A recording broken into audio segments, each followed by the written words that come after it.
Hello guys, welcome back to our YouTube channel TF5 ముచ్చట్లు. Friends, ఈరోజు అయితే కల్కి మూవీ క్లైమాక్స్ గురించి అయితే ఇన్ డీటెయిల్గా మాట్లాడుకుందాం. అండ్ వాళ్ళు వదిలిన క్లూస్ ఫర్ నెక్స్ట్ పార్ట్స్కి ఏంటియో, అండ్ ఎవరు తోపు, ఎవరు ఏ క్యారెక్టరు, అదంతా మాట్లాడుకుందాం. ముందుగా వీడియోకి వెళ్ళే ముందు please like, share and subscribe to our YouTube channel. Friends, ఇది కల్కి మూవీ చూసిన వాళ్ళకి అర్థమవుతుంది. అండ్ స్పాయిలర్ కూడా, ఎందుకంటే కీ పాయింట్స్ అయితే డిస్కస్ చేస్తామన్నమాట. సో అందుకే స్పాయిలర్ కూడా ముందే ఇచ్చేస్తాను. షాక్ అయితే ఇచ్చారనమాట. చాలా ఇంపార్టెంట్ అప్పుడే బ్రేక్ అయితే పడుతుంది అన్న మూవీకి. అదైతే అన్ఎక్స్పెక్టెడ్ అని చెప్పొచ్చు. అంటే బాహుబలి రేంజ్ కన్నా ఎక్కువ ఉంటుంది అనమాట షాక్ అయితే. అసలు చాలా అన్ఎక్స్పెక్టెడ్. ప్రభాస్ వచ్చేసరికి అయితే అమితాబ్ బచ్చన్ దగ్గర ఉన్న ఒక ఆయుధం, అంటే తన ఎక్స్ ఆయుధం అయితే ముట్టుకుంటాడనమాట. ముట్టుకోగానే అయితే క్యారెక్టర్ షిఫ్ట్ అవుతుంది అనమాట డైరెక్ట్ కర్ణుడి దగ్గరికి. ఒకవేళ ఆయుధం వదిలేస్తే మాత్రం క్యారెక్టర్ షిఫ్ట్ అవుతుంది అనమాట, లైక్ బౌంటీ లాగా. సో అలా డిజైన్ చేశారనమాట క్యారెక్టర్ని ఆ ఆయుధంతో. ఆయుధం పట్టుకోగానే మీకైతే కర్ణుని లాగా మారిపోతాడు. అండ్ ఆ కర్ణుని లాగా మారిపోయినప్పుడే మనం అయితే మాటిచ్చిన కమాండర్ని కూడా చంపేస్తాడు. చంపేసి అయితే దీపికా పదుకొన్ని అయితే కాపాడతారనమాట. అండ్ ఇక్కడ వచ్చేసరికి అమితాబ్ బచ్చన్ అశ్వత్థామ వచ్చేసరికి అయితే 2 సార్లు ఓడిపోతాడు అనమాట.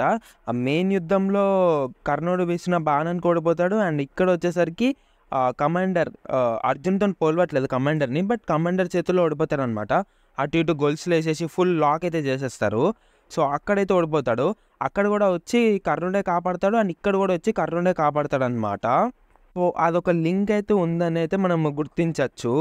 అండ్ ఫ్రెండ్స్, కర్ణుడు ఇంకా అశ్వత్థామ వచ్చేసరికి అయితే కౌరవుల సైడే యుద్ధం చేస్తారనమాట. అంటే వాళ్ళిద్దరు ఒక సోదరులాగా ఉంటారు. బట్ ఇప్పుడు రాబోయే కల్కి సెకండ్ పార్ట్లో వాళ్ళిద్దరికి ఏమైనా ఫైట్ ఉంటుందా, అంటే సోదరుల మధ్య ఫైట్ ఏమైనా పెడతారా, లేదా కర్ణుడు మంచిగా మారిపోయి దీపికా పదుకొనిని కాపాడుతాడా, లేదా బాబుని పుట్టిస్తాడా అనేది అయితే క్వశ్చన్ మార్క్ అయితే ఉందన్నమాట.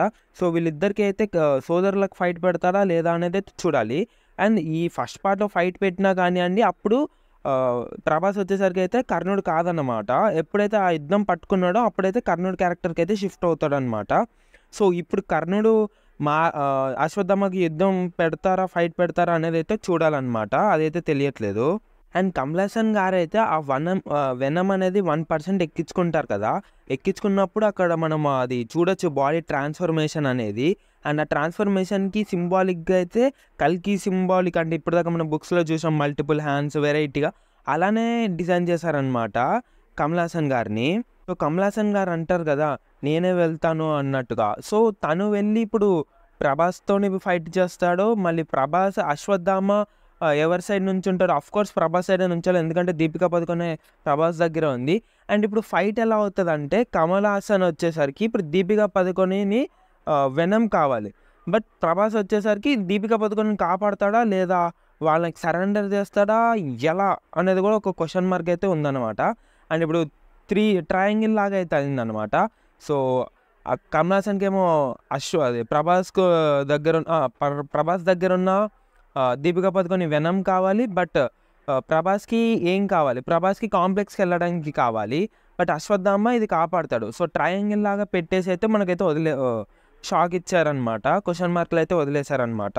సో ఇది కూడా ఒక మేజర్గా పార్ట్ అయ్యే అవకాశాలు కూడా ఉన్నాయి. అండ్ చాలా ట్రిక్కీగా ఉన్నాయి ఇవన్నీ. ఇప్పుడు ఫర్ సపోజ్ దీపికా పదుకొని కనుక ఆ బాబుని కనుక పుట్టించక లేకపోతే అశ్వత్థామ నెక్స్ట్ మళ్ళీ 6000 years దాకా బతికే ఉండాలి, ఎందుకంటే అది తన శాపం కాబట్టి. సో మళ్ళీ నెక్స్ట్ 6000 years అంటే చాలా లేట్ అయిపోతుందని ఈసారి గట్టిగా ఏమైనా ప్రయత్నిస్తాడు అనేది కూడా చూడాలి. అండ్ కర్ణుడికి అయితే ఇంకొక స్టోరీ ఉందన్నమాట.